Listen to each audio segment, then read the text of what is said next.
नमस्कार शेतकरी मित्रांनो, 65,000 शेतकऱ्यांना मिळणार 99 कोटींची मदत.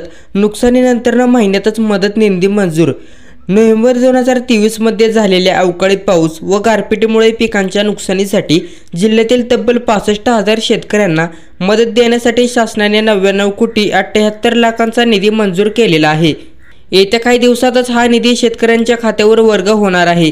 मागील वर्षी पावसाने दडी मारल्याने खरीपाची अब्जावधी रुपयांचे नुकसान झालेले आहे, मात्र त्याची कुठलीही भरपाई अद्याप मिळालेली नाही.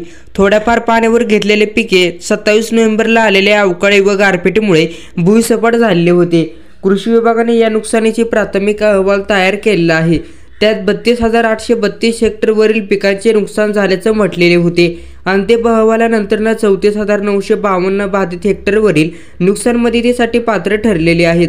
सर्वाधिक नुकसान द्राक्ष बंडरीत झाले आहे. सुमारे 11,597 हेक्टर द्राक्ष बागांच्या कोट्यावधींचे नुकसान झाले, तर 10,500 हेक्टरवरील कांद्याचे नुकसान झालेले आहे.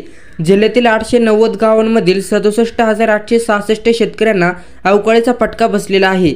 यातील 65,849 बाधित शेतकरी मदतीसाठी पात्र ठरलेले आहेत. विभागाला 144 कोटींचा निधी. शासनाने नोव्हेंबरमधील नुकसानीसाठी सुधारित दराने 2 3 हेक्टरपर्यंत मदत दिलेली आहे. राज्य आपत्ती प्रतिसाद निधीतून ही मदत वितरित होणार आहे. जिल्हाधिकाऱ्यांनी लाभार्थ्यांची माहिती संगणकीय प्रणालीवरून भरून हा निधी वितरित करण्याचा आहे.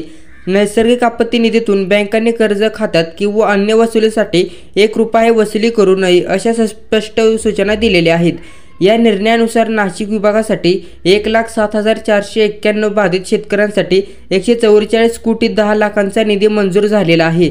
यात सर्वाधिक निधी नाशिक जिल्ह्यातील 65,849 शेतकऱ्यांना 99 कोटी 78 लाखांचा मंजूर झालेला आहे. 683 शेतकऱ्यांना 28 कोटी 37 लाखांचा निधी मिळणार आहे. धन्यवाद.